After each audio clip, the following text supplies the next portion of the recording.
আজ অর্থাৎ 22শে জুন থেকে শুরু হচ্ছে অম্বুবাচী। প্রচলিত বিশ্বাস অনুসারে এই সময় দেবী ঋতুমতী হন। অসমের কামাখ্যা মন্দিরে এই সময় বিরাট ধর্মীয় মেলার আয়োজন হয়। তো বন্ধুরা, আজকে আপনারা জানতে পারবেন এই ভিডিওতে আলোচনার মাধ্যমে অম্বুবাচী উপলক্ষে কি করা উচিত আর কি করা উচিত নয়। তো বন্ধুরা, তার আগে একটি অনুরোধ, আমার চ্যানেলে যদি আপনারা নতুন এসে থাকেন তাহলে চ্যানেলটি সাবস্ক্রাইব করে পাশে থাকুন এবং যদি ভিডিওটি ভালো লাগে অবশ্যই কমেন্টে লিখবেন জয় মা কামাখ্যার জয় এবং লাইক করুন আর শেয়ার করে অন্যদের দেখার সুযোগ করে দিন।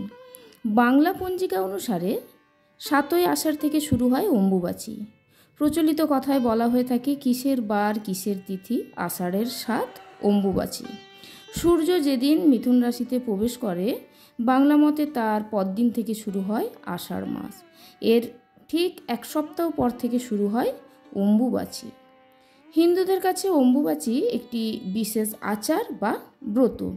এই 3 দিন দেবী ঋতুমতী হন বলে শাস্ত্র অনুসারে মনে করা হয়। তো আষাঢ় মাসের 3য় পদ শেষ হলে 4র্থ পদের শুরু থেকে 3 দিন চলে এই অম্বুবাচী। তো মহিলারা যেমন ঋতুমতী হওয়ার পরেই সন্তান ধারণে সক্ষম হন, তেমন ধরিত্রী মাতাও অম্বুবাচীর পরই শস্য শ্যামলা হয়ে ওঠে। অসমের কামাখ্যা মন্দিরে অম্বুবাচী উপলক্ষে বিরাট মেলার আয়োজন হয়। লক্ষ লক্ষ ভক্ত সমাগম হওয়া ছাড়াও এই সময় বহু সাধু, সন্ন্যাসী, তান্ত্রিক ও অঘরী বাবাদের দেখা মেলে কামাখ্যা মন্দিরে। তবে মন্দির এই সময় বন্ধ থাকে। 4র্থ দিনে অম্বুবাচী কেটে গেলে ভক্তদের দর্শনের জন্য মন্দির খুলে দেওয়া হয়। এই বছর অর্থাৎ 2024-এ অম্বুবাচী পড়ছে আজ অর্থাৎ 22শে জুন থেকে বাংলা মতে 7ই আষাঢ় সকাল 7টা 54 এবং অম্বুবাচী সমাপ্ত হবে আগামী 25শে জুন বাংলা মতে 10ই আষাঢ় রাত্রি 8টা 18 তো এই কদিন দেবীর পুজো স্থগিত রাখা হয়। শাস্ত্র মতে 3-4 দিন যে কোনো দেবীর মন্দিরকে পর্দা দিয়ে আড়াল করে রাখা হয়, বন্ধ থাকে পুজোর সব আচার নিয়ম, তাই একে অম্বুবাচী তিথি বলা হয়। তো এই কদিন ধরিত্রী মাতা রজস্বলা হন। হাজারো নিয়ম থাকে এই সময়। বিবাহিত কিংবা অবিবাহিত অথবা যারা বিধবা রয়েছেন তাদের সঙ্গে সঙ্গে সামাজিক বেশ কিছু নিয়ম মেনে চলা হয়। বিশেষ করে এই কদিন কামাখ্যা মন্দিরে থাকে জোরদার আয়োজন। তো কথিত রয়েছে কামাখ্যা মন্দিরে দেবী অর্থাৎ সতীর গর্ভ এবং যোনিমুদ্রা পড়ে। এই কারণেই অম্বুবাচী উপলক্ষে এখানে যজ্ঞতন্ত্র আচার নিয়ম হয়ে থাকে। আর মেলা বসলেও মন্দির থাকে বন্ধ। নাট মন্দির চত্বরে নামগান হয়ে থাকে। বেশ কিছু অতীতের মাহাত্ম্য রয়েছে এই ক্ষেত্রে। একজন পরিচিত অসমের বাসিন্দা নীলাক্ষী বর্মন উনি বলেছেন বহুদিন আগে নাকি এই সময় মন্দিরের দরজা নিজে থেকে বন্ধ হতো, আবার তিথি ছাড়ার সঙ্গে সঙ্গে নিজে থেকেই খুলে যেত। এমনকি এটাও শোনা যায় যে তিথির শুরুর দিকে দেবীকে নতুন বস্ত্র দেওয়া হতো। 3 দিন পর সেই বস্ত্রের পূর্ব রং আর থাকতো না, সেটি লাল রং ধারণ করত। তবে এখন সব অতীত, যুগ পরিবর্তনের সঙ্গে সঙ্গে অনেক বদল হয়েছে। অম্বুবাচী তিথি চলাকালীন শুধু দেবী মন্দির নয় বরং বাড়িতে কিংবা মঠ যে কোনো কোথাও এই নিয়ম মানা হয়। বেশ কিছু কাজ এই কদিন করতে নেই। প্রথমে তো গাছে হাত দেওয়া, নতুন গাছ লাগানো, কৃষিকাজ এগুলো না করাই ভালো। আর এই সময় হাল ধরতে নেই। বিশেষ করে অবিবাহিত মেয়েদের গাছে ফুল তোলাও নিষিদ্ধ। এই সময় বাড়িতে কাঠের সহযোগে আগুন জ্বালানো একেবারেই উচিত নয়। খোলা আকাশের নিচে এই কাজ করাও উচিত না। নতুন বস্ত্র পরিধান করাও ঠিক না। সাটিন কাপড় একদমই পরবেন না। নখ কিংবা চুল কাটা যাবে না। নদীতে স্নান করা কিংবা খোলা জলাশয়েও স্নান করা উচিত নয়।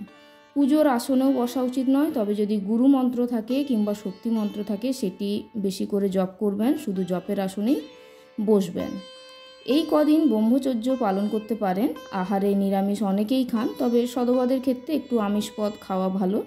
ঠাকুরের মুখ লাল কাপড়ে ঢেকে রাখা উচিত। শঙ্খ বাজানো কিংবা কাঁসর ঘণ্টা একেবারেই বাজানো যাবে না। মাটি খুঁড়েও কোনো কাজ করা যাবে না। লোহা পেটাই কিংবা লোহার জিনিস আনা যাবে না। তো এখন বলবো অম্বুবাচীতে কি করা শুভ।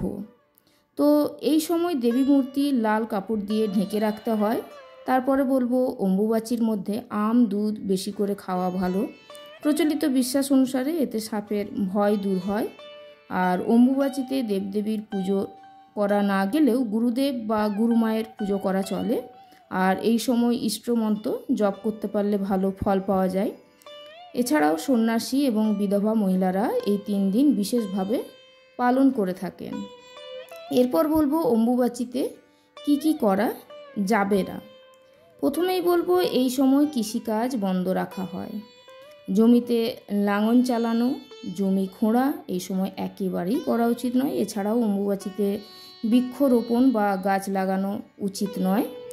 অম্বুবাচীর 3 দিন কোনো মাঙ্গলিক কাজ করা নিষেধ, এই যেমন ধরুন বিয়ে, পুজো, গৃহপ্রবেশ, অন্নপ্রাশন ইত্যাদি। আর এই সময়ে মন্ত্র পড়ে পুজো পাঠ একেবারেই করা উচিত নয়, না করাই ভালো। কেবল ধূপ দ্বীপ দেখিয়ে ঠাকুর প্রণাম করে নিন। আর বিশেষ প্রয়োজন ছাড়া অম্বুবাচীর মধ্যে কোথাও না যাওয়াই ভালো। আর অম্বুবাচীর 3 দিন বাড়ি বা জমি কেনাবেচা করতে নেই, যেহেতু এগুলো আমরা শুভ কাজ বলেই মানি।